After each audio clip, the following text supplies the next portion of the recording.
ABC News World Headquarters in New York. This is World News Tonight. Good evening, everyone. Thanks so much for joining us on this busy Sunday. I'm Lindsay Davis. Tonight, President Trump's response when pressed on upholding the Constitution during the deportation of migrants. But we do begin with weather and dry conditions fueling a fast-moving wildfire near a popular vacation resort in North Carolina. The so-called Sunset Road fire in Boiling Spring Lakes has scorched at least 1,500 acres, tripling in size overnight, and is only 10% contained. A 10-year-old died this weekend after a powerful storm caused a tree to crash through the roof of her home in Atlanta. Millions in the South face a new round of severe weather to start off the work week. Let's get right to meteorologist Danny Beckstrom from our New York station WABC. Danny, is there any relief on the way for firefighters?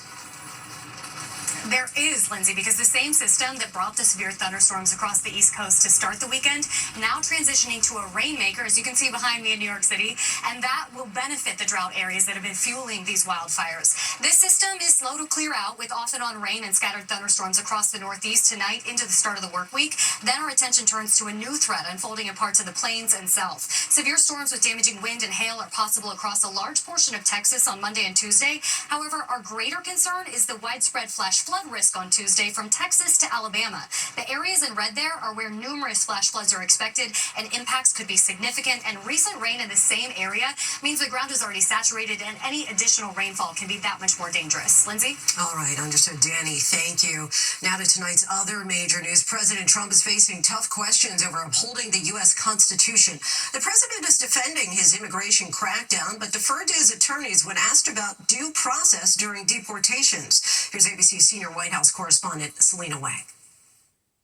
Tonight, President Trump defending his aggressive immigration plan, arguing his campaign promise to deport undocumented migrants may supersede giving those targeted their constitutional rights to due process.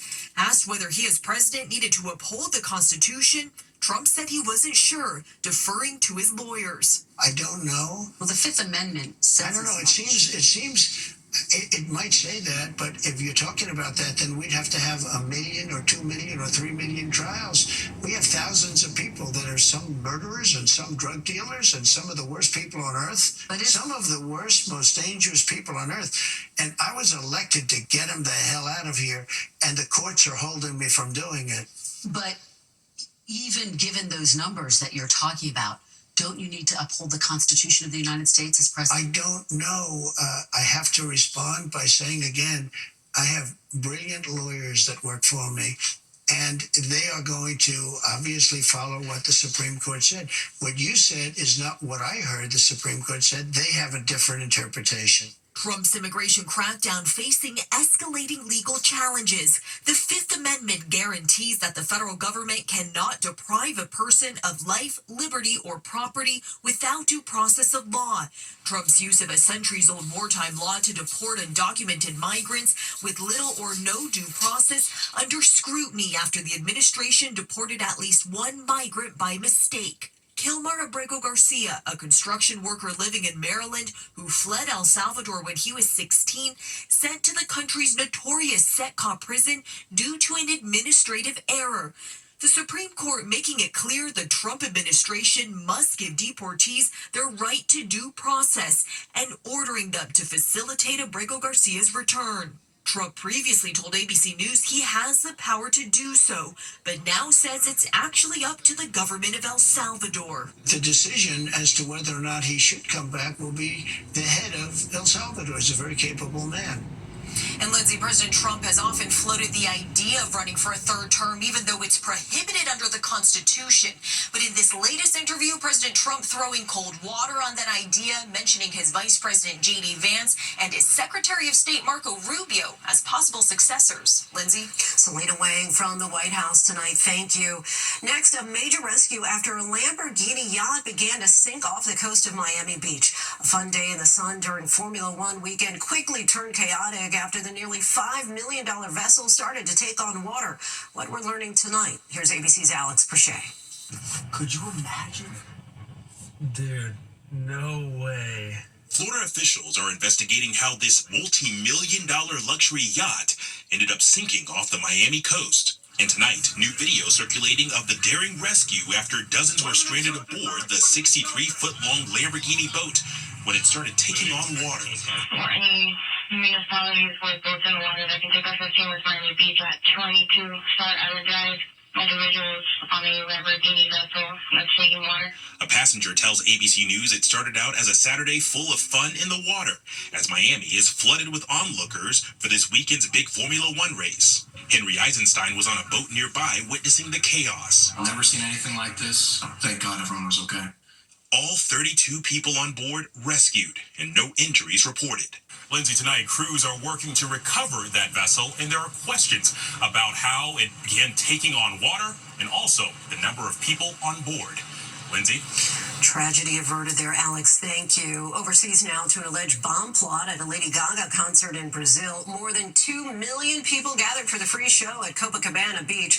Let's bring in ABC's Morgan Norwood. Morgan, what more are you learning tonight about the suspects and that foiled plot?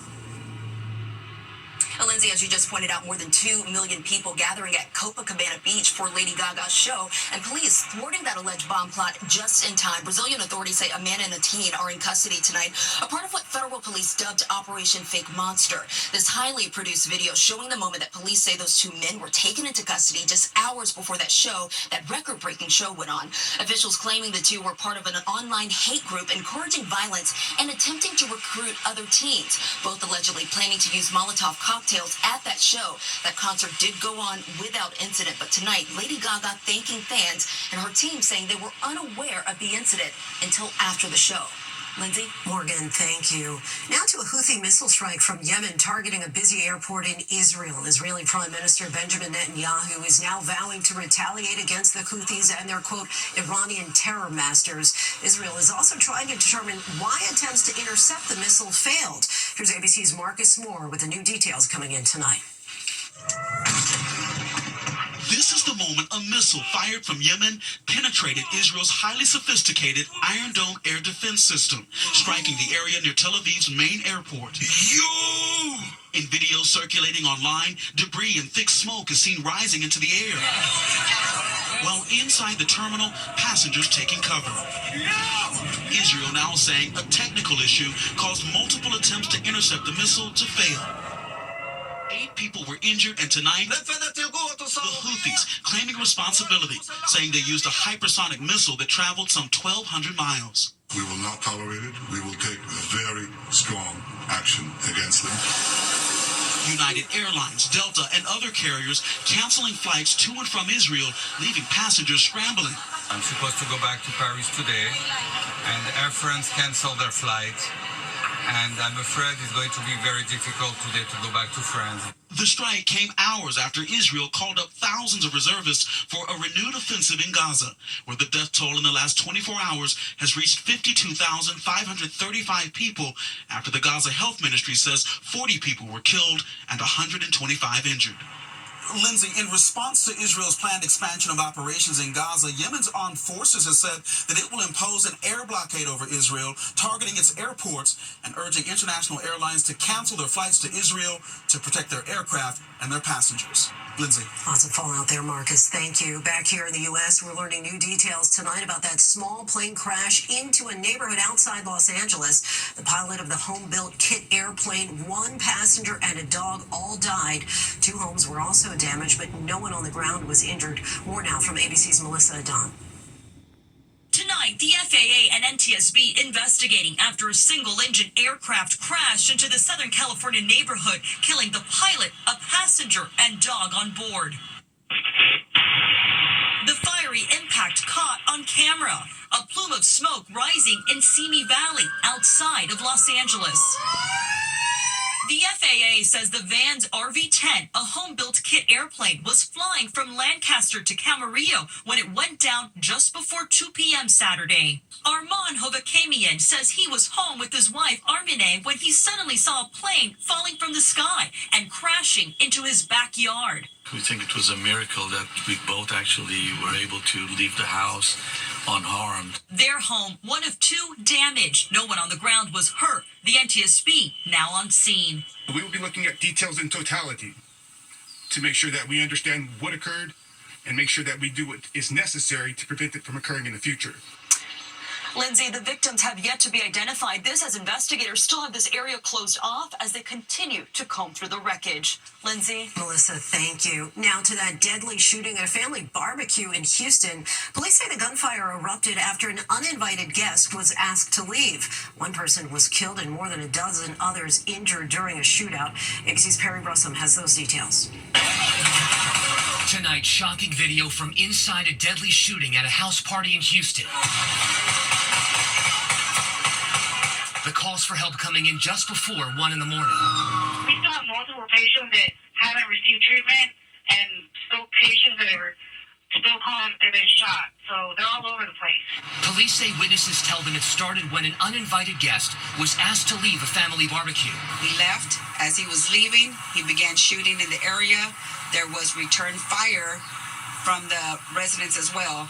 More than a dozen people injured, multiple people in critical condition. One person is dead. You can see the overturned tables, plates of food left behind. Witnesses describing the chaotic scene. All I heard was bullets passing. Everybody just started running.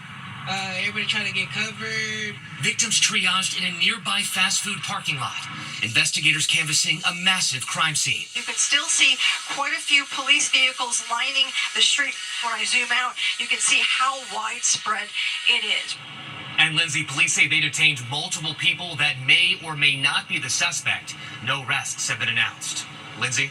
Perry, thank you. Here in New York, jury select is now in the final countdown to the conclave. Earlier today, Cardinals participated in the 9th and final day of their morning masses for Pope Francis. The conclave starts on Wednesday. This is the largest number of Cardinals, 133 who have ever taken part in the centuries-old tradition. ABC's Inez de la Quatara is in Vatican City tonight. As the Catholic Church gears up to elect a new pope, tonight the faithful marking the final day of mourning for Pope Francis. Now, the eyes of the world fixated on these holy men, those cardinals filing into Mass on the last day of mourning for Pope Francis. Mea culpa, mea maxima culpa. In less than 36 hours, the Cardinals will cut themselves off from the rest of the world, voting up to 4 times a day until they reach a 2/3 consensus. Black smoke will mean no pope has yet been chosen. White smoke will mean the church's 1.4 billion Catholics have a new leader. Topping the lists of possible next popes, Italian Cardinal Zuppi and Pizzaballa, who are both close to Francis, as well as Filipino Cardinal Tagle and American Cardinal Prevost. Another name that's been mentioned, Swedish Cardinal Arborelius, who will be voting in the upcoming conclave. As a main line, I would say people want a very pious, outgoing pope who can bring the gospel, Jesus, to the world. He expects the conclave might be on the longer side to give the cardinals more time to get to know each other. I wouldn't be surprised if it would be an African or Asian cardinal, because somehow that's where the church is more alive, more dynamic. The cardinals seemingly surprised by the media frenzy, some getting the celebrity treatment, constantly trailed by a pack of journalists. The movie Conclave adding to all the buzz, with even some of the cardinals discussing it, telling us they're hoping the real conclave involves a bit less drama. President Trump sparking criticism after posting this fake AI-generated image of himself on social media as Pope, New York Cardinal Dolan calling it embarrassing. I hope he didn't have anything to do with that. Are you offended by that? Well, it wasn't good. Gli italiani dicono brutta figura.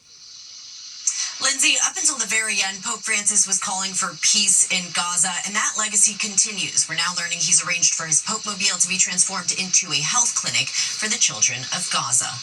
Lindsay? Inez, thank you. There's so much more ahead on World News Tonight this Sunday. We're just learning of the death of an actor from 2 well-known hit TV series, and the come from behind winner of the Kentucky Derby, and if he'll run again.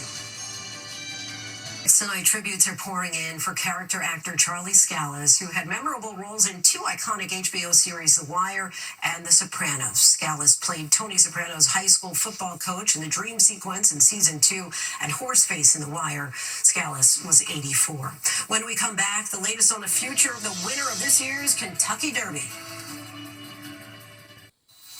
To the Index Athletics now. It was a thrilling but muddy finish in the first leg of horse racing's Triple Crown. Sovereignty, with jockey Junior Alvarado aboard, beat the favorite Journalism in the stretch at the 151st Kentucky Derby. Sovereignty's trainer, though, says he's not sure if the colt will run in the Preakness on May 17th. When we come back, the medical team, accustomed to saving lives, saves the prom for one special team.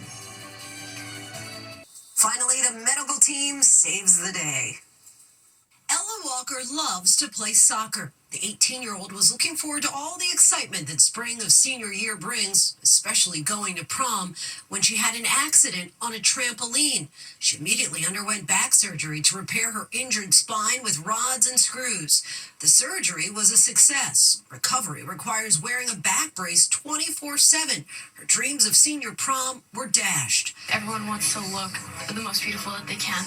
And with this brace, it's hard for me to feel beautiful.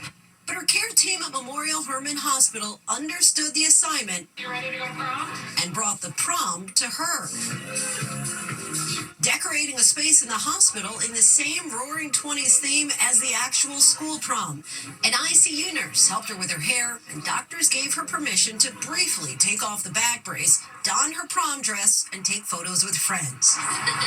This is just literally the most amazing thing that anyone has ever done for me in my entire life. Fitting, then, that when Ella starts college in the fall, she plans to pursue nursing. This entire experience has made me realize that I chose the right path for myself. Every day I go out, I just want to make someone's life a little bit brighter, make someone's life a little bit more joyous. Thanks for watching. I'm Lindsay Davis. Good night.